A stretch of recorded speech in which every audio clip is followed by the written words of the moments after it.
mucha bulla, todos se ríen, todos gritan, etcétera. Entonces no es muy bonito hacer una clase así.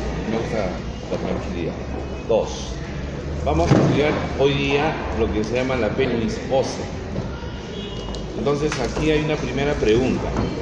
¿Cómo está conformado la pelvis ósea? Va a estar conformado por los siguientes elementos: los dos huesos ilíacos,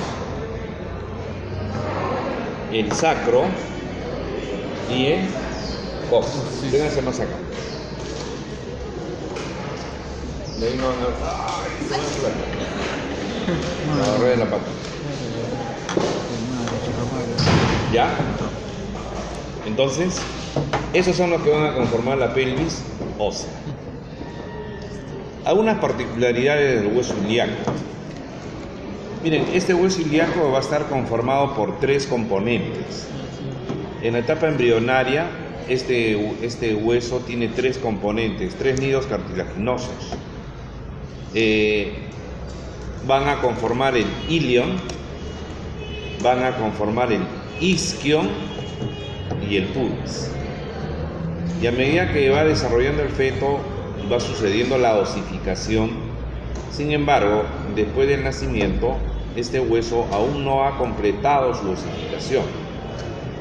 Este es el acetábulo. ¿Ya? ¿Tienen un estilete, algo? Un estilete. Va, suficiente con eso, muchachos. Suficiente con eso. ¿Ya?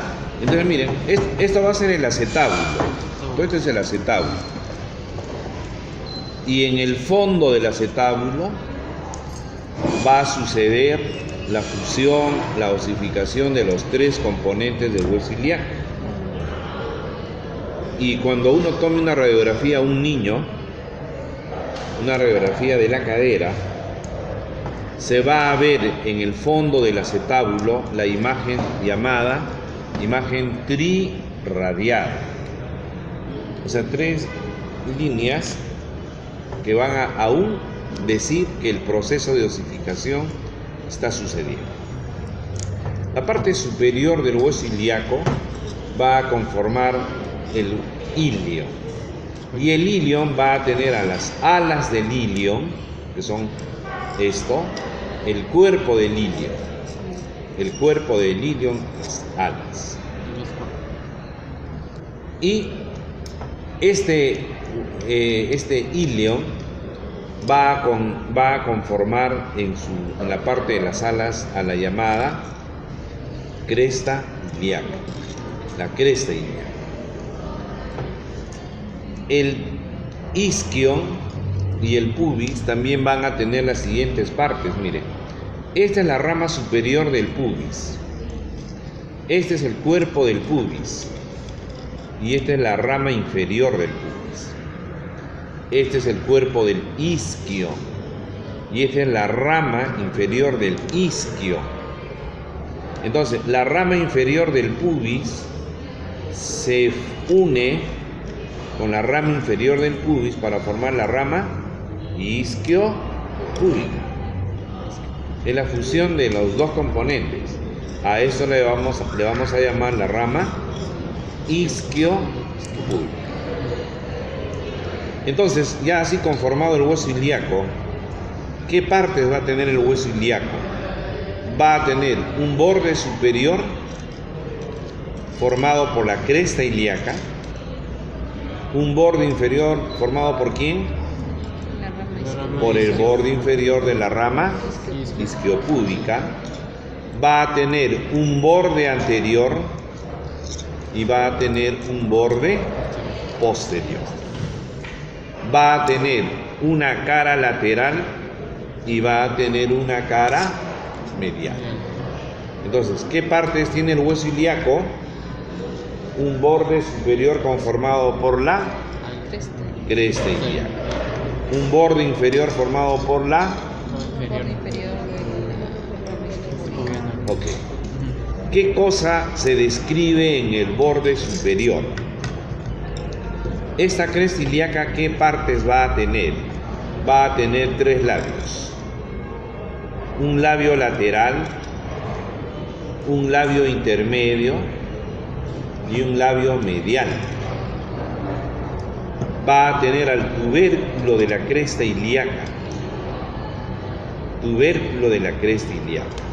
Si esto lo dividiéramos en 2 tercios anteriores y 1 tercio posterior, diríamos que el músculo oblicuo lateral o el oblicuo mayor se va a insertar en el labio externo de la cresta ilíaca, que el oblicuo menor se va a insertar en el labio intermedio de los 2 tercios anteriores de la cresta ilíaca, y que el transverso del abdomen se va a insertar en el labio medial de los 2 tercios anteriores de la cresta. Y esto va a ser el tubérculo, este va a ser el tubérculo de la cresta ilíaca. ¿Qué vamos a encontrar en la espina ilíaca en el borde anterior? Vamos a encontrar la espina ilíaca antero-superior, ¿ya?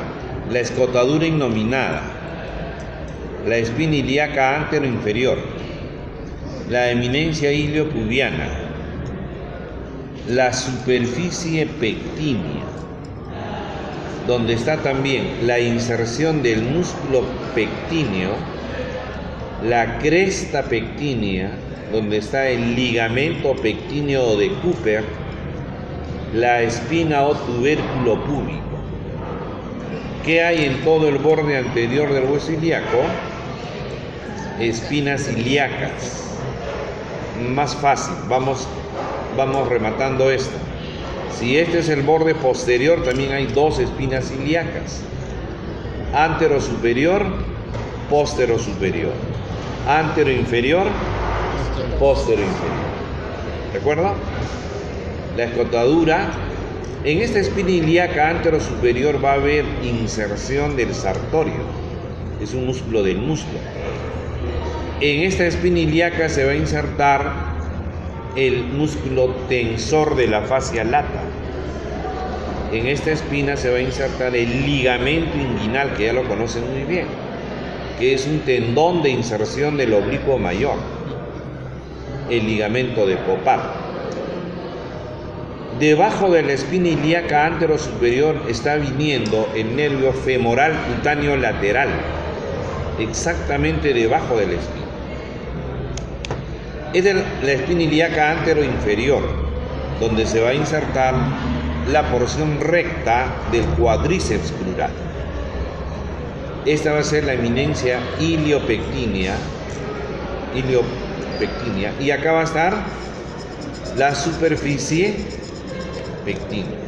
Se inserta acá el músculo pectíneo, que es un músculo del muslo, y esta va a ser la cresta pectínea, donde se encuentra el ligamento pectíneo, llamado también de Cooper.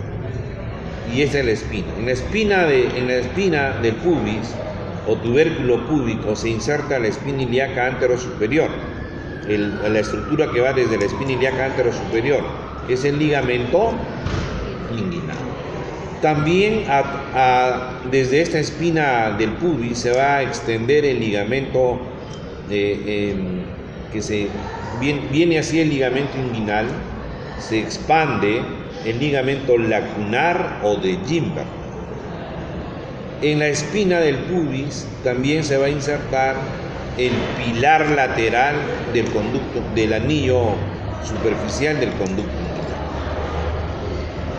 También vamos a ver en la parte del borde posterior las 2 espinas ilíacas posteriores, superior e inferior, la escotadura isquiática mayor, la espina ciática, la escotadura isquiática menor, la tuberosidad isquiática. Tuberosidad isquiática.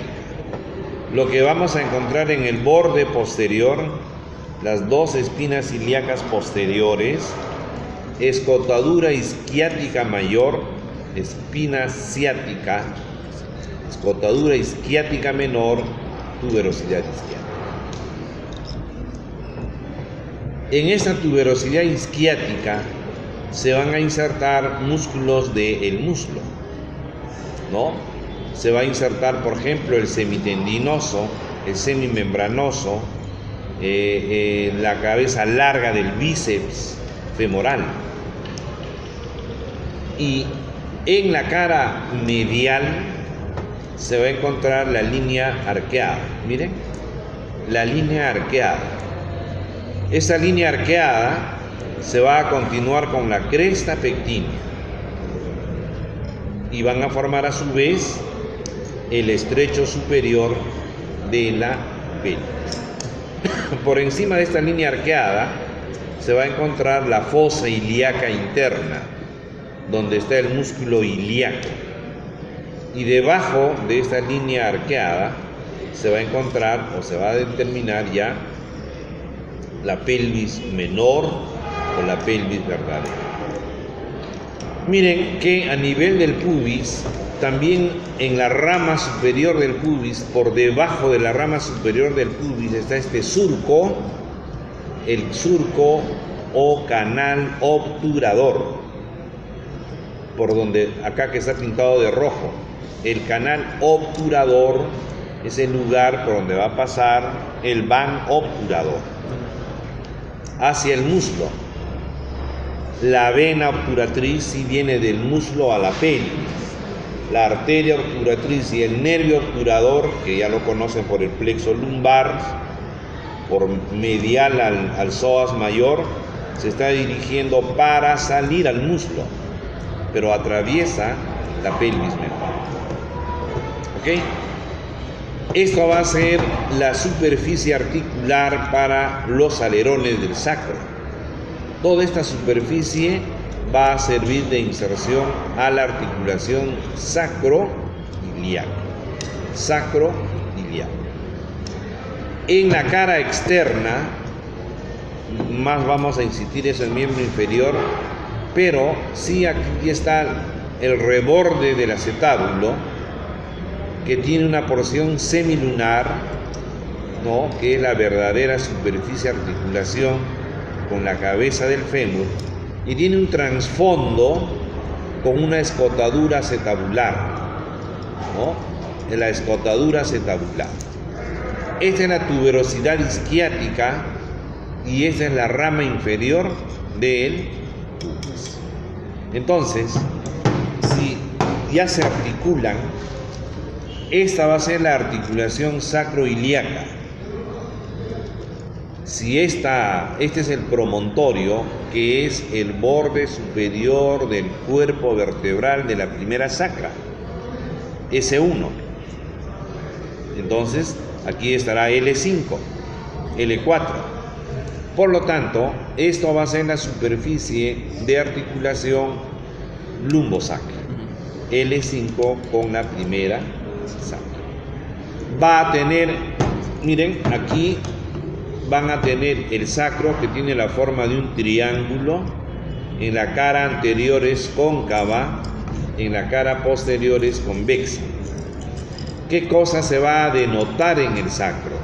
Se va a denotar los alerones o aletas del sacro, los agujeros sacros anteriores.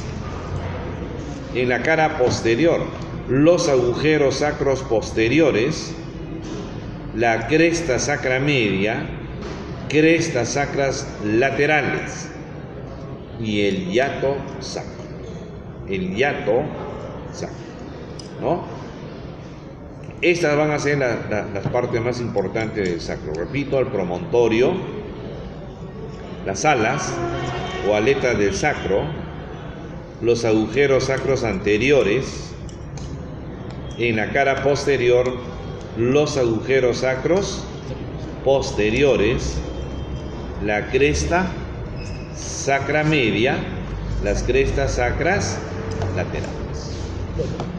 Gracias. Muy bien. A ver, hasta acá, el primer objetivo es que reconozcan cómo se forma el ilíaco, quiénes conforman el ilíaco, identificar en cada borde del hueso ilíaco y en cada cara lo que debemos de encontrar. A ver, vamos. Esto es práctica. O sea, practiquen acá, muchachos. Acá hay un esqueleto. Los que no tienen hueso, júntense de a dos para poder ver.